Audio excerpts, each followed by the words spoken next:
Northern Virginia. This is NoVa Weekend Warriors, focused on those runners, cyclists, athletes, outdoor enthusiasts, and fans of fitness in Northern Virginia area. I'm Meg Donnelly, a licensed massage therapist in Herndon, Virginia, focused on, you guessed it, Weekend Warriors. Today is our fourth episode of NoVa Weekend Warriors, and I am so happy to introduce today Coach Tracy Endo. Coach Tracy is a triathlon coach with a focus on swimming. She's a certified U.S. triathlon, USA cycling, and USA swimming coach. She also has the well-deserved title as the 2018 Best of Loudoun Coach of the Year. I cannot say enough about Tracy. After I met her the first time, I felt like I knew her for years. She's an energetic, positive force. Her enthusiasm is contagious, and she is my go-to for all things swimming, adult, and adolescent alike. Tracy's motto is she goes the extra mile for her clients. She's kid-tested, mother-approved. Coach Tracy, welcome. Thank you, Meg, and thank you for that amazing introduction. And I feel exactly the same about you. I loved you from the moment I met you, and we just really connected. So I'm really glad to be here today, and thank you for inviting me. Absolutely. Now, I want you to just start out by telling me a little bit about you. How did you become a triathlon coach focused on swimming? And kind of just tell me a little bit briefly about your story. Sure. I did not grow up exercising. That was not something that was part of my family makeup when I was a kid. But as an adult, I decided that I wanted to learn how to run. And I had a great mentor that was right beside me, kind of showing me the ropes with that. And so I started running, and I started doing that on a regular basis. Now, I am not one to do a 5K, so I said, I'll never do any kind of racing. But as it turned out, I really loved racing. So I started doing 5Ks, 10Ks, half marathons, but marathon was just not part of my vocabulary. I always used to say it's not even in the dictionary that I look at. But 7 marathons later, here I was.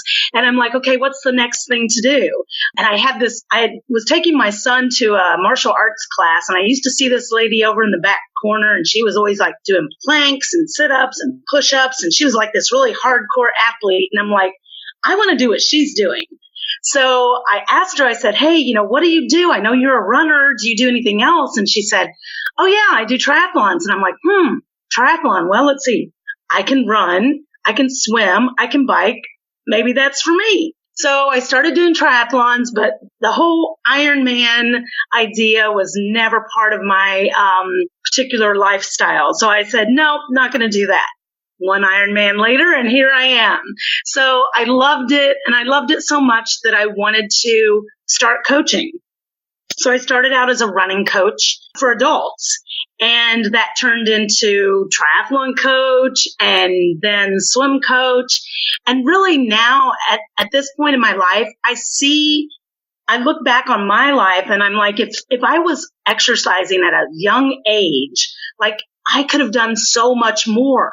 So I really work with kids now and help them to become the athlete that I guess I always wanted to be. So that's kind of the why of my business too. Like I do this because I want to help kids grow up to be amazing athletes. And then along the way, I've coached some adults, and I coach adult swimmers a lot of times. And so I'm really, really enjoying being a coach and being able to teach others the right way to exercise, at least with swimming, biking, and running. Yeah, no, I think it's so awesome. And I think there's like two things there. First, I think there's so many of us that have that story that we wish we started younger. And if that was instilled in us when we were young, it would have been so much easier to start. Like, not to continue, right? It's a challenge for everyone to continue and to keep pushing themselves.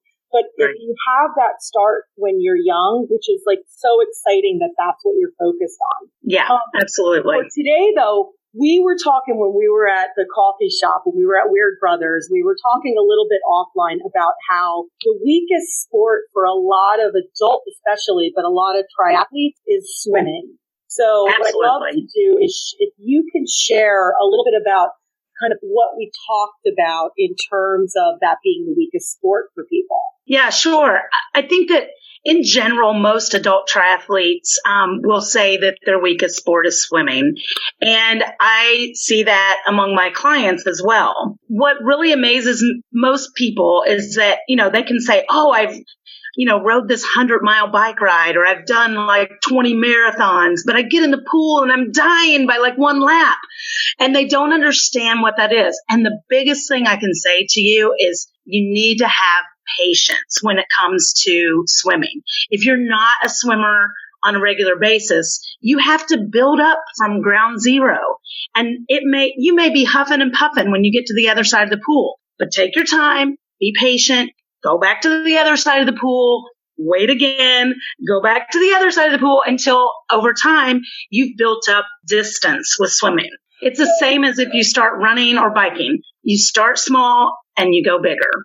Yeah, and I think that's a struggle for a lot of people. So like when I start running, I feel like I could pretty easily figure out a pace for myself, right?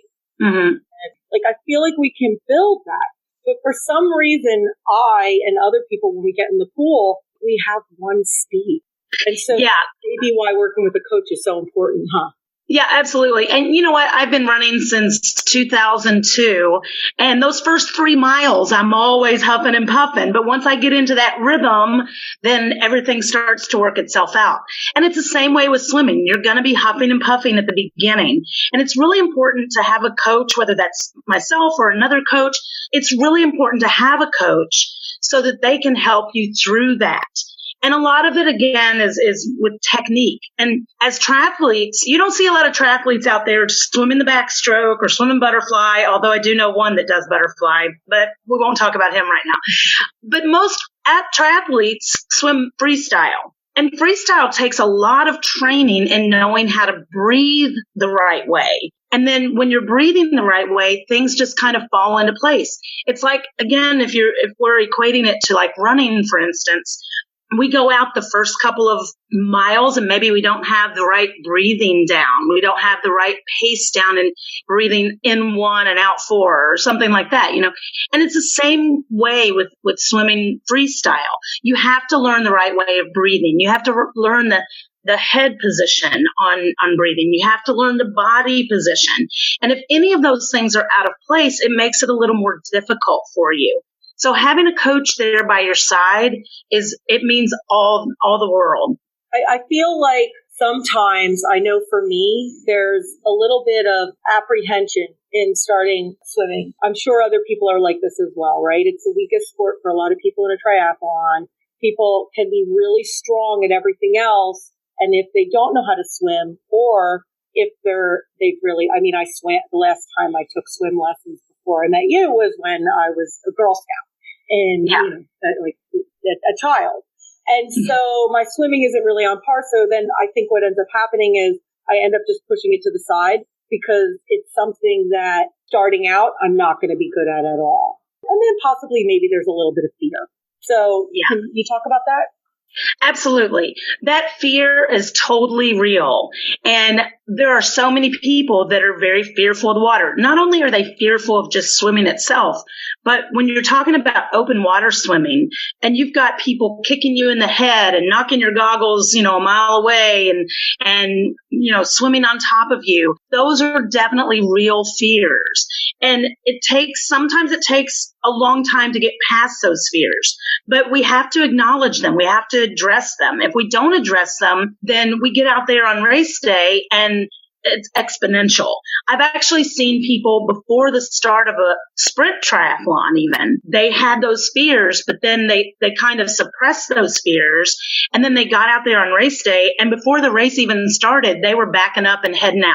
And I think that if we address the fears early on, it's just like with any race. Whatever you do on race day, whatever you're planning on doing on race day, you want to practice it during your training. And it's the same with swimming. If you know you're going to do an open water swim, you need to find a place to practice that open water swimming with lots of people around you so that you get past those fears. There are definitely people that have just a fear of swimming itself, which has caused them to never do a triathlon. And there are people out there, coaches athletic coaches as well as, life coaches or therapists that can help you get past those fears as well. So it's really important that you know that exists and you find a way of dealing with that before race day.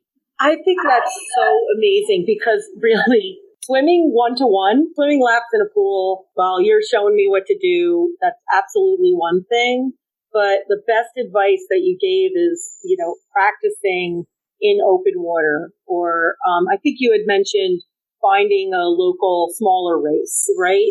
Yeah. A lot of times, when we're going back and forth in the pool and you're getting to push off the wall every 25 yards, that's totally different than being out in an open water situation. And there are some quarries around here that you can go to in Northern Virginia. You can also go to like Sandy Point State Park, which is, near the Bay Bridge and such. And you can go out there with, multiple friends or with groups. There are some training groups around the area, some triathlon teams that you can potentially join. And they have access to those facilities that you can go out as a group and practice it.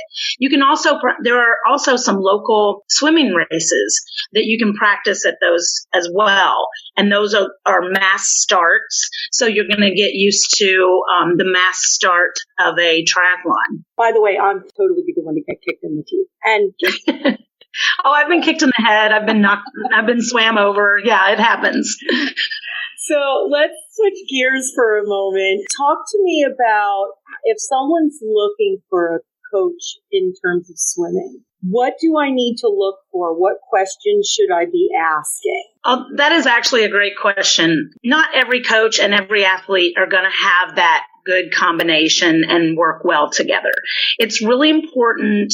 Let me just say it's different for your children versus you as an adult. For children, you want to make sure that you tell the coach what your goals are for your child.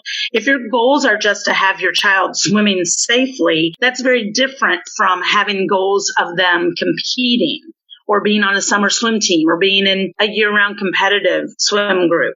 As an adult, you want to make sure that you kind of connect and are able to really find a mutually beneficial relationship between you and your coach. And, if you go in there and your coach is telling you to do stuff that you don't really feel comfortable doing, but they still push you, that's a little bit different than a coach just pushing you to try to improve yourself and make yourself a better swimmer.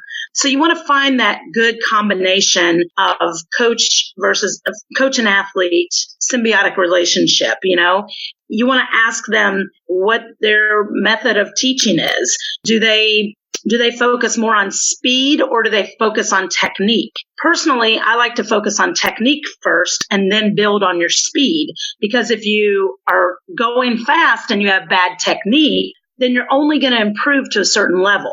But if you start out with good technique and then build on that speed, then you can go as far as your good genes will take you. Yeah. So it's really important to, know what your coach's goals are and what your goals are and have that relationship work together.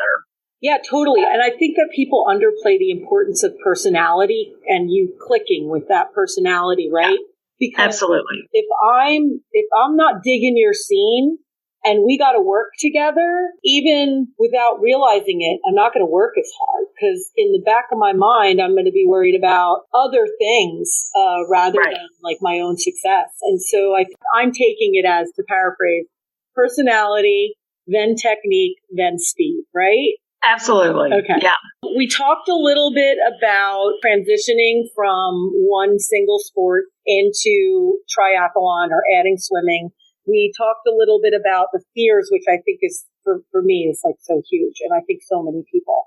We talked a little bit about getting ready for race day and finding a coach. Is there anything that you wanted to touch on that we haven't touched on yet? I think that in general, we just want to make sure that, you're always prepared for your race day. I know a lot of your listeners are weekend warriors. One thing that I want to add is, if you're only a runner or you're only a cyclist and you're going to put all three of the sports together, swimming, biking, and running, I think it's